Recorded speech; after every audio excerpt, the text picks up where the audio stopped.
आप जरा कल्पना तो कीजिए, वो वृंदावन कैसा होगा जहाँ कन्हैया की बांसुरी की धुन पर पशु पक्षी भी नाच उठते थे, जहाँ यमुना किनारे गोपियों संग रास रचाया जाता था। वह एक ऐसा समय था जब व्रज की हर गली, हर घर, हर हृदय बस कान्हा कान्हा का नाम जपता था। लेकिन फिर एक ऐसा समय आया जिसने व्रज की आत्मा ही छीन ली। जिस दिन कृष्ण गोकुल छोड़कर गए हैं, उस दिन के बाद व्रज में जैसे कभी सुबह हुई ही नहीं। बांसुरी की धुन की जगह विरह की सिसकियां सुनाई देने लगी। गोपियों की आंखों से आंसू नहीं सूखते थे और माँ यशोदा की हालत तो ऐसी थी कि मानो वे जीती जागती लाश बन गई हो। उनका हृदय बस एक ही रट लगाए रहता, मेरा लाला कब वापस आएगा। और आज उस प्रतीक्षा का अंत होने वाला था। 1-2 साल नहीं बल्कि पूरे 100 साल के लंबे वियोग के बाद कुरुक्षेत्र की धरती पर उस मिलन का अवसर आया जहां व्रजवासी अपने कान्हा से मिलने आए। सूर्य ग्रहण का महापर्व है और कुरुक्षेत्र की पावन भूमि पर पूरा भारतवर्ष उमटा पड़ा है। द्वारकाधीश के दर्शन और पूजा अर्चना के लिए लोगों की लंबी लंबी कतारें लगी। चारों ओर मनुष्यों का मेला लगा है। लोगों की भारी भीड़ उमट पड़ी है और उस भीड़ में एक दूसरे का हाथ पकड़कर वृद्धावस्था के बोझ से लाठी का सहारा लेते हुए नंद यशोदा मैया अपने लाला को ढूंढ रहे थे। कृष्ण के वियोग में 100 साल बीत चुके। गोकुल छोड़कर गए कान्हा की राह देखती यशोदा मैया की आंखों की ज्योति अब कम हो गई। फिर भी वे आंखें बस अपने लाला को, अपने कन्हैया को खोज रही है। नंद बाबा के सहारे चलती हुई वे कहती जाती है, आप तो कहते थे ना कि हमारा लाला यहीं मिलेगा, पर वह कहीं दिखाई क्यों नहीं दे रहा। इतनी भीड़ में हम उसे कहाँ खोजेंगे।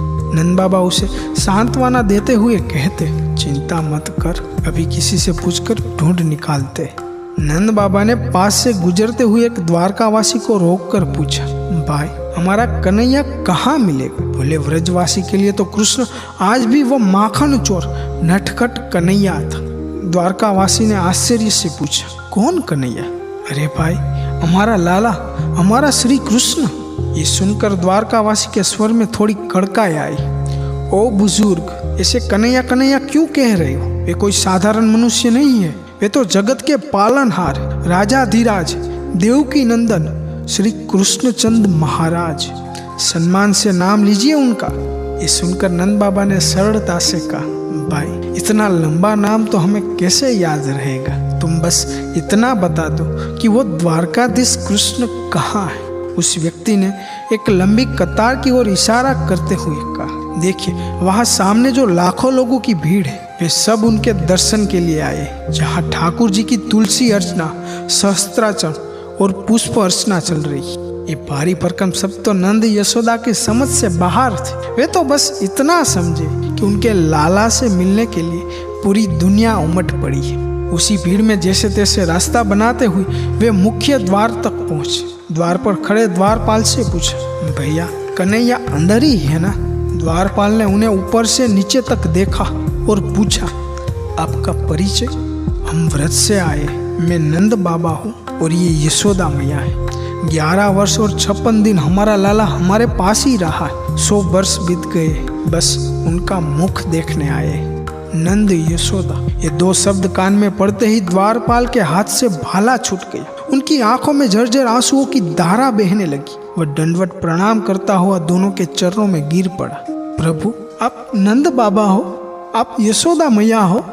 हमारी द्वारका में ठाकुर जी भले ही देवकी और वसुदेव के पुत्र कहलाते हो, पर आज भी जन्माष्टमी में पूरी द्वारका एक ही गीत गाती है, नंद घेरा नंद भयो, जय कन्हैया लाल की। आज आपके दर्शन से धन्य हो गया। उसने सैनिकों को आज्ञा दी, इसे सम्मान से अंदर ले जाओ। अंदर भव्य सभा भरी थी। द्वारकाधीश सुवर्ण सिंहासन पर विराजमान थे। बड़े बड़े ऋषि मुनि वेद मंत्रों से उनकी अर्चना कर रहे थे। तभी एक सैनिक ने दौड़कर आकर भगवान के कान में धीरे से कहा, प्रभु, व्रत से नंद बाबा और यशोदा मैया आई है। नंद यशोदा, ये नाम सुनते ही द्वारकाधीश सब कुछ भूल गए। मैं कौन हूँ, कहाँ हूँ, क्या चल रहा है, सब कुछ भूल गए। ठाकुर जी देव भान भूलकर सिंहासन से ऐसे गिरे कि मानो मूर्छित हो गए। सैनिकों ने उन्हें संभाला। वे बस इतना ही बोल सके, कहाँ है, कहाँ है मेरी मैया?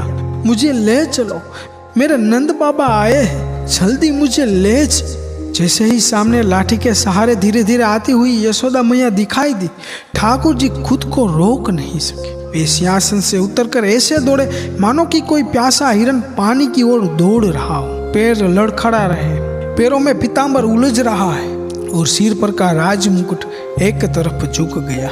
वे सीधे जाकर यशोदा मैया के चरणों में गिर पड़े, अपना राज मुकुट उतारकर माँ के चरणों में रख दिया और सिर टेककर छोटे बच्चे की तरह सिसक सिसक कर रोने लगी।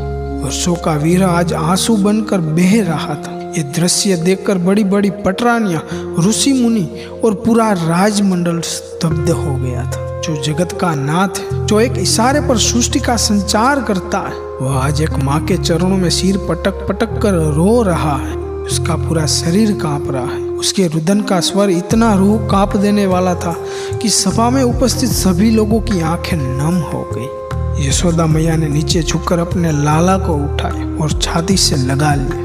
कभी उसके बालों में हाथ फेरती, तो कभी गालों को स्पर्श करती, तो कभी मुख को चूम लेती। मैया के मुख से शब्द निकल पड़े, मेरे लाला, तू तो जरा भी बड़ा नहीं हुआ। तेरा स्पर्श तो आज भी वैसा का वैसा ही है जैसा बचपन में था।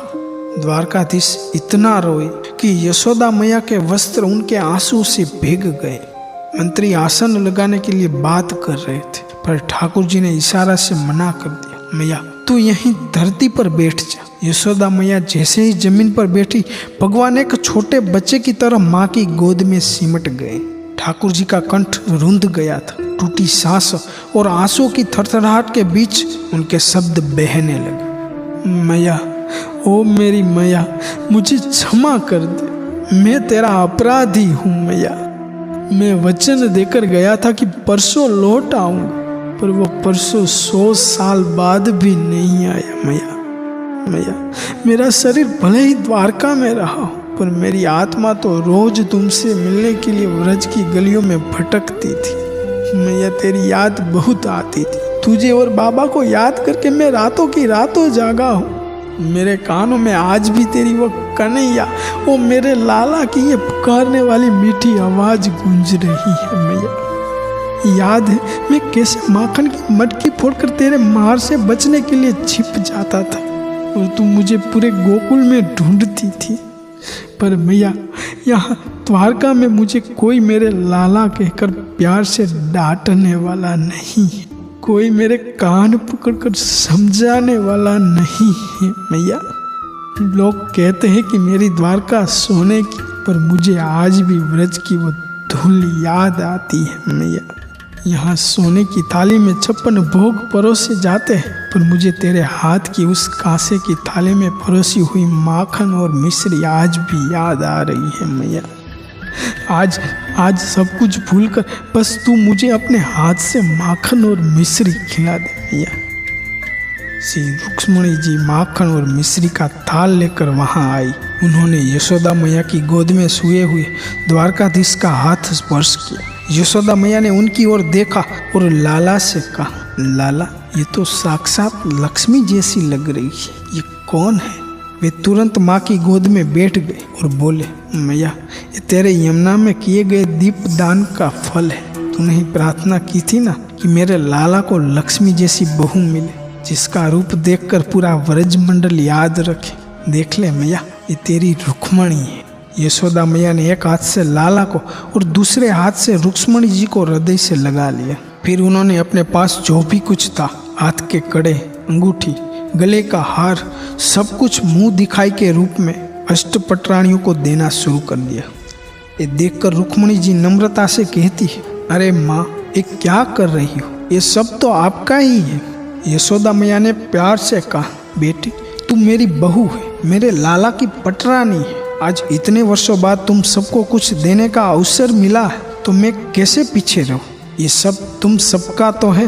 उसी समय देवकी जी और वसुदेव भी वहां पधारे। यशोदा मैया की दृष्टि थोड़ी धुंधली थी, इसलिए कृष्ण ने धीरे से उनके कान में कहा, मैया, देवकी मैया आई है। ये सुनते ही यशोदा मैया तुरंत देवकी जी को दंडवत प्रणाम करने के लिए झुकी, पर देवकी जी ने उन्हें बीच में ही रोक लिया और उठाकर गले से लगा लिया। अरे बहन, ये क्या कर रही हो? तुम मुझसे बड़ी हो, मेरे लिए पूजनीय हो।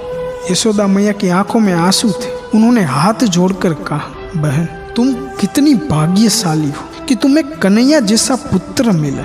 विधाता कृपा करे और तुम्हारे चरणों की धूल मुझे मिल जाए तो शायद अगले जन्म में मुझे भी कृष्ण जैसा पुत्र प्राप्त हो।